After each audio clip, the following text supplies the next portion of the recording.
अभी तक हमने जहाँ भी सेल पोटेंशियल की बात पढ़ी, इलेक्ट्रोड पोटेंशियल की बात पढ़ी, उसके लिए मैंने सब जगह पर एक सिंबल यूज़ किया, ई नॉट। यानी कि सपोज करो मेरे पास कोई केमिकल रिएक्शन हो रहा होता, Mn प्लस कोई मेटल है जिसके n पॉजिटिव चार्ज है, ये n इलेक्ट्रॉन लेकर के मेटल M बना रहा है सॉलिड, तो मैं यहाँ पर E naught Mn plus slash M लिख देता हूँ। तो इस Mn प्लस स्लैश M का मतलब ये होता था कि metal N plus oxidation state से रिड्यूस होकर के जीरो ऑक्सीडेशन स्टेट में जा रहा है, जो भी चेंज है वो यहाँ पर लिख देते थे। ई का मतलब ये EMF है। इस नॉट का मतलब मैं एक वर्ड यूज करता था, स्टैंडर्ड इलेक्ट्रोड पोटेंशियल। अब स्टैंडर्ड इलेक्ट्रोड पोटेंशियल से मेरा मतलब है एक ऐसा पोटेंशियल जहां पर जो भी स्पीशीज हैं उनका कंसंट्रेशन 1 मोलर हो। पीछे आपने देखा जहां भी कहीं मेरे पास कोई आयन होता था तो मैं उसका कंसंट्रेशन 1 मोलर ले लेता था, या अगर फॉर दैट मैटर इस इक्वेशन में नहीं है पर कहीं पर कोई गैस हो तो उसका प्रेशर मैं 1 बार ले लेता था। जैसे स्टैंडर्ड हाइड्रोजन इलेक्ट्रोड के केस में मैंने प्रेशर 1 बार ले लिया था और H प्लस का कंसंट्रेशन 1 मोलर ले लिया था। तो अभी तो कभी ज़रूरी है नहीं कि हमेशा जो कंसंट्रेशन हो 1 मोलर ही हो या प्रेशर 1 बार ही हो।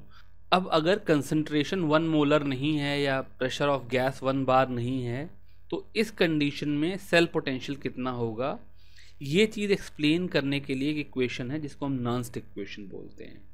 नर्न्स्ट इक्वेशन कहती है E of Mn plus going to M, यानी कि जो स्टैंडर्ड इलेक्ट्रोड पोटेंशियल ना होकर के जो नॉन स्टैंडर्ड कंडीशन में इलेक्ट्रोड पोटेंशियल है, इसकी वैल्यू ई नॉट सेल यानी कि जो कि स्टैंडर्ड इलेक्ट्रोड पोटेंशियल है minus R T by N F L N concentration of M upon concentration of Mn plus है।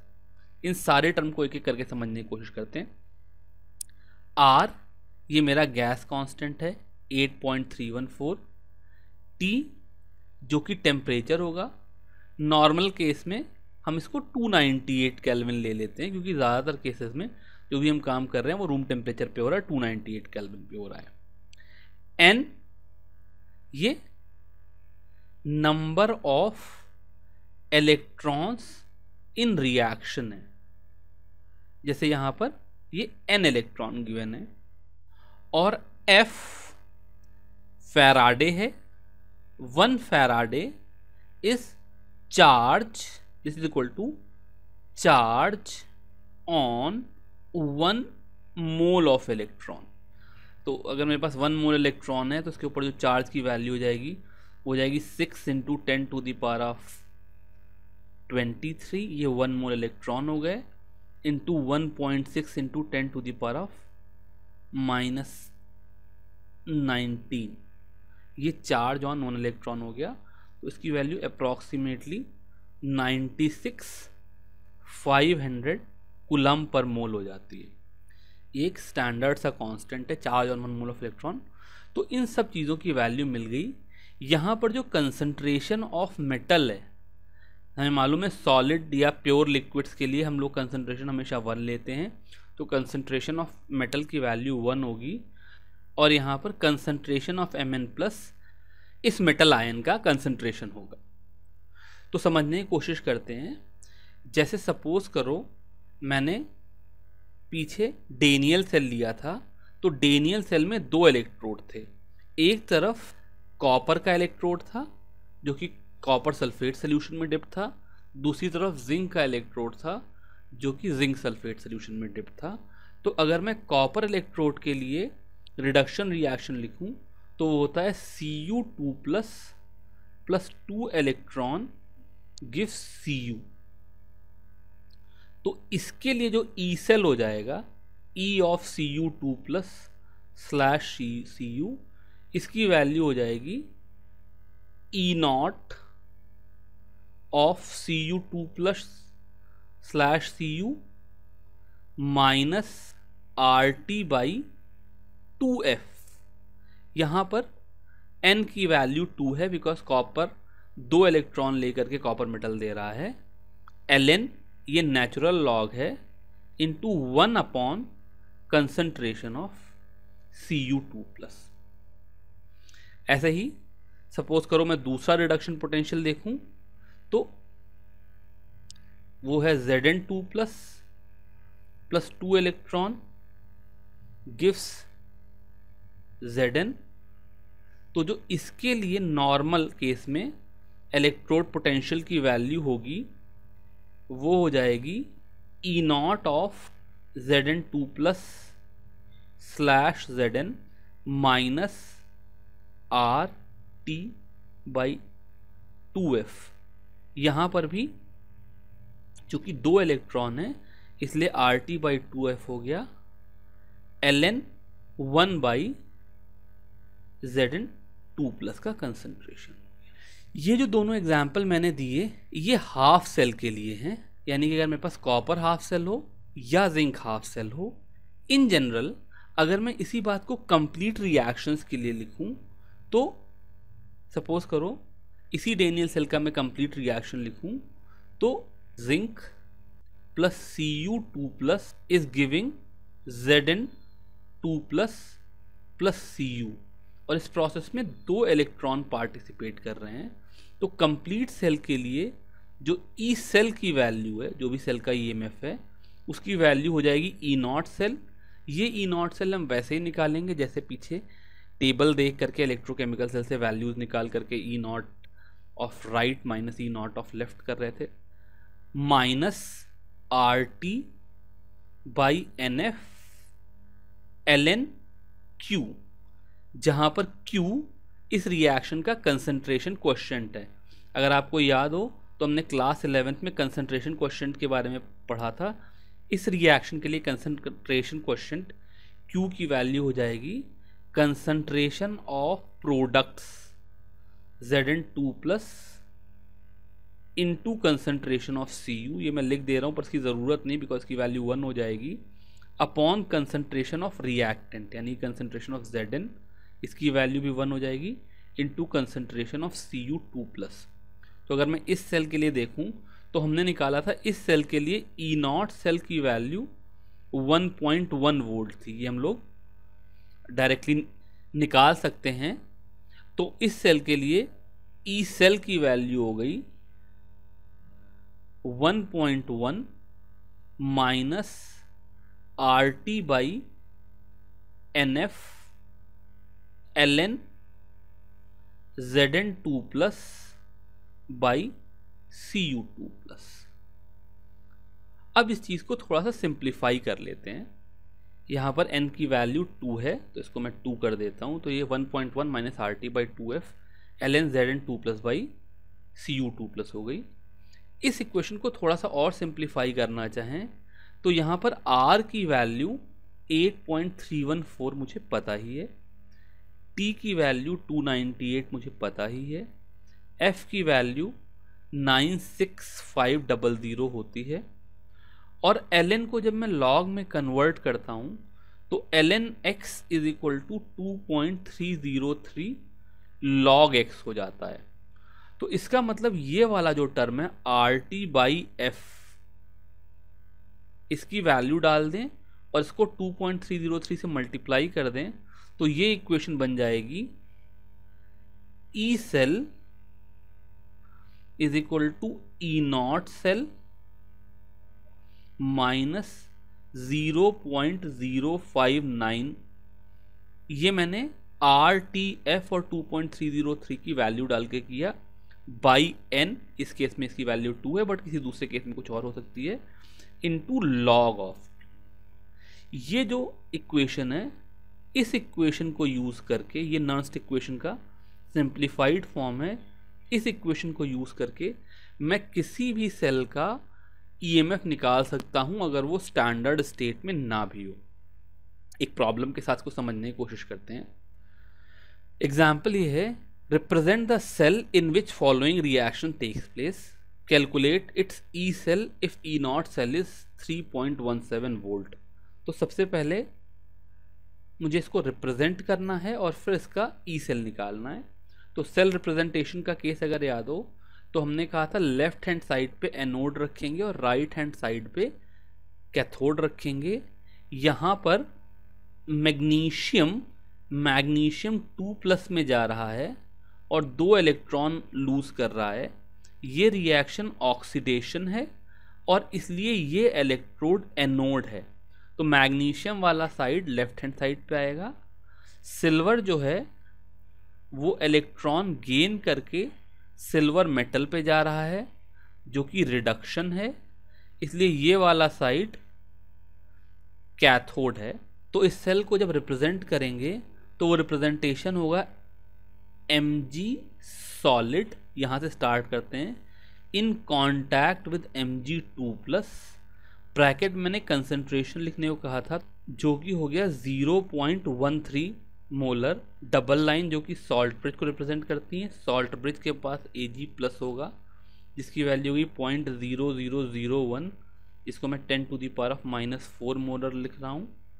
Single line which is in contact with Ag solid. ये तो इस cell का रिप्रेजेंटेशन हो गया। अब मुझे अगर इसका ई सेल निकालना है, मुझे E0 सेल गिवन है, तो E cell is equal to E0 cell -0.059 upon n log Q। E0 cell की वैल्यू 3.17 वोल्ट गिवन है, -0.059 बाई n। अब यहाँ पर मैग्नीशियम 2+ में जा रहा है और 2 इलेक्ट्रॉन लूज कर रहा है। सिल्वर के 2 मोल्स सिल्वर में जा रहे हैं, यानी कि 2 इलेक्ट्रॉन गेन कर रहा है। हर सिल्वर 1 इलेक्ट्रॉन गेन कर रहा है, +1 से 0 में जा रहा है, और ऐसे 2 सिल्वर हैं तो 2 इलेक्ट्रॉन गेन कर रहे हैं। तो total number of electron taking part in this reaction 2 हैं, इनटू लॉग ऑफ Q। अब जब मैं Q लिखूंगा तो उसमें जो सिल्वर सॉलिड है और मैग्नीशियम सॉलिड है वो तो पिक्चर में आएंगे नहीं, लेकिन लॉग ऑफ Q में यहाँ पर आ जाएगा Mg2+ का कंसंट्रेशन अपॉन डिनोमिनेटर में आ जाएगा Ag+ का कंसंट्रेशन, और चूंकि यहाँ पर 2 Ag+ हैं इसलिए Ag+ के कंसंट्रेशन का स्क्वायर। तो ये वैल्यू हो गई 3.17 minus 0.059/2 log of 0.13 into 10⁻8। Denominator में 10⁻⁻8 होता, इसको मैंने इंटू 10⁻8 लिख दिया। इसकी वैल्यू कैलकुलेट करेंगे तो ये आ जाएगा 0.317 माइनस 0.21। तो इस सेल के लिए EMF की वैल्यू हो गई 2.96। इसका मतलब जो सेल अपने स्टैंडर्ड स्टेट में 3.17 वोल्ट EMF जनरेट करता, यानी कि अगर Ag+ का कंसंट्रेशन 1 मोलर और Mg2+ का कंसंट्रेशन 1 मोलर होता, तो जो सेल 3.17 वोल्ट जनरेट करता वो यहाँ पर खाली 2.96 वोल्ट ही जनरेट कर पा रहा है। ये जो नर्स्ट इक्वेशन है ये इलेक्ट्रोड पोटेंशियल को या सेल के पोटेंशियल को Q से रिलेट करती है। अब मान लो कोई सेल है जिसको मैंने यूज़ किया और रिएक्शन होते होते वो इक्विलिब्रियम पे आ गया, तो वहाँ पर ई सेल की वैल्यू 0 हो जाएगी, वो पोटेंशियल देना बंद कर देगा।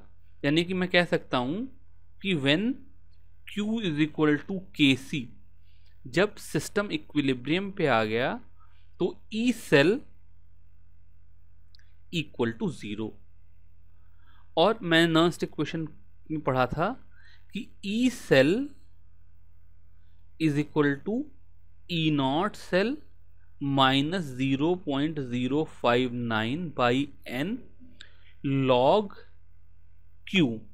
तो यहाँ पर मैं ई सेल की वैल्यू 0 कर दूं और Q की जगह पर KC डाल दूं, तो मेरी नई इक्वेशन जो आएगी वो जाएगी 0 is equal to E0 cell minus 0.059/n log KC। तो अगर मुझे किसी सेल के लिए E0 सेल की वैल्यू पता है तो मैं KC की वैल्यू निकाल सकता हूँ। इस इक्वेशन को सॉल्व करें तो log KC की वैल्यू आ जाएगी n into E0 cell upon 0.059। इसका मतलब वो केमिकल रिएक्शन जिनके लिए मैं ई नॉट सेल निकाल सकता हूँ, मैं उनके लिए इक्विलिब्रियम कांस्टेंट भी निकाल सकता हूँ। एक एग्जांपल के थ्रू उसको देखते हैं। Calculate the equilibrium constant of the reaction 2Ag plus aqueous plus copper solid with Cu2 plus aqueous plus 2Ag solid, E naught cell is 0.46। तो इस रिएक्शन के लिए log of Kc is equal to n E naught cell upon 0.059। तो इस reaction के लिए चूंकि silver plus silver में जा रहा है, एक इलेक्ट्रॉन ले रहा है, लेकिन ऐसे दो सिल्वर प्लस के आयन है, और यहाँ पर कॉपर Cu2 प्लस में जा रहा है, तो इस रिएक्शन के लिए n की वैल्यू 2 हो जाएगी। 2 इलेक्ट्रॉन का ट्रांसफरेंस है, तो यहाँ पर हो जाएगा 2 इंटू ई नॉट सेल की वैल्यू हो गई 0.46 अपॉन 0.059। इसकी वैल्यू कैलकुलेट करेंगे तो ये आ जाएगा 15.6। अभी लॉग Kc की वैल्यू है, इसका एंटी लॉग लेंगे तो Kc is equal to anti log of 15.6, यानी कि 10 टू द पावर ऑफ 15.6, जिसकी वैल्यू हो जाएगी 3.92 into 10 to the power of 15। तो इस रिलेशन के थ्रू हम लोग इक्विलिब्रियम कांस्टेंट और ई नॉट सेल को रिलेट कर लेते हैं। अब एक और कॉन्सेप्ट है, हमने क्लास 11th में केमिकल थर्मोडायनेमिक्स में गिब्स फ्री एनर्जी और इक्विलिब्रियम कांस्टेंट के बीच में रिलेशन देखा था, और यहाँ पर मुझे इक्विलिब्रियम कांस्टेंट और ई नॉट सेल में रिलेशन मिल गया है। तो अगर equilibrium constant E naught cell से रिलेटेड है और equilibrium constant Gibbs free energy से रिलेटेड है, तो ई नॉट सेल की जो वैल्यू है वो गिब्स फ्री एनर्जी से रिलेटेड हो जाएगी। अब मुझे मालूम है, सपोज करो मेरे पास कोई रिएक्शन हो रहा हो, कोई एग्जांपल ले लेते हैं, मान लो Zn plus Cu2 plus gives Cu plus Zn2 plus, यही रिएक्शन ले लेते हैं। तो जो गिब्स फ्री एनर्जी है, ये maximum amount of work that can be extracted when 1 mole of zinc react with 1 mole of Cu2 plus to give 1 mole of copper and 1 mole of Zn2 plus ion, ये Gibbs free energy है। तो delta G की value जो हो जाएगी वो हो जाएगी minus of charge into potential difference, यानी कि अगर इस सेल के अक्रॉस कुछ पोटेंशियल डिफरेंस है तो जितना चार्ज फ्लो होगा उतना ही वर्क ये सेल करेगा, और माइनस साइन इसलिए लगा दिया बिकॉज जब ये वर्क करेगा तो सिस्टम की एनर्जी उतनी ही डिक्रीज करेगी। अब अगर 1 मोल जिंक 1 मोल कॉपर आयन से रिएक्ट करके 1 मोल कॉपर और 1 मोल जिंक आयन देता है, तो जो चार्ज फ्लो करेगा उसकी वैल्यू NF हो जाएगी, बिकॉज F जो था ये चार्ज पर मोल ऑफ इलेक्ट्रॉन था, और यहाँ पर अगर 2 इलेक्ट्रॉन फ्लो कर रहे हैं या n इलेक्ट्रॉन फ्लो कर रहे हैं तो यहाँ पर n मोल इलेक्ट्रॉन्स हैं, तो टोटल चार्ज क्या हो जाएगा, n इंटू एफ हो जाएगा, और into potential difference E naught cell है। इसका मतलब डेल्टा जी की value minus N F E naught cell हो गई। ये मैंने थोड़ी सी गलती कर दी, इन दोनों ही जगहों पर मुझे डेल्टा जी नॉट लिख देना चाहिए बिकॉज मैं ई नॉट सेल ले रहा हूँ। इस चीज़ को एग्जाम्पल से देखते हैं। प्रॉब्लम ये है, standard electrode potential of Daniell cell is 1.1 volt. Calculate the standard गिव्स energy change for the reaction zinc plus Cu2 plus giving Zn2 plus plus Cu।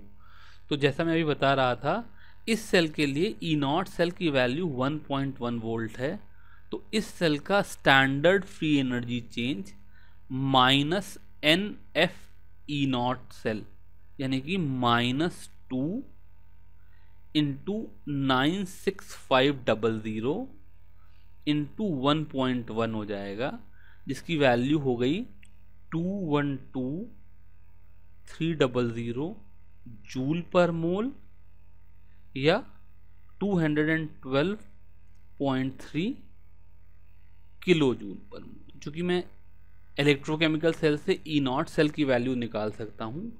इसलिए उस इलेक्ट्रोकेमिकल सीरीज में जितने भी केमिकल रिएक्शंस बन सकते हैं उन सब रिएक्शंस के लिए मैं इक्विलिब्रियम कांस्टेंट भी निकाल सकता हूँ और उन सब रिएक्शंस के लिए standard Gibbs free energy change भी निकाल सकता हूँ।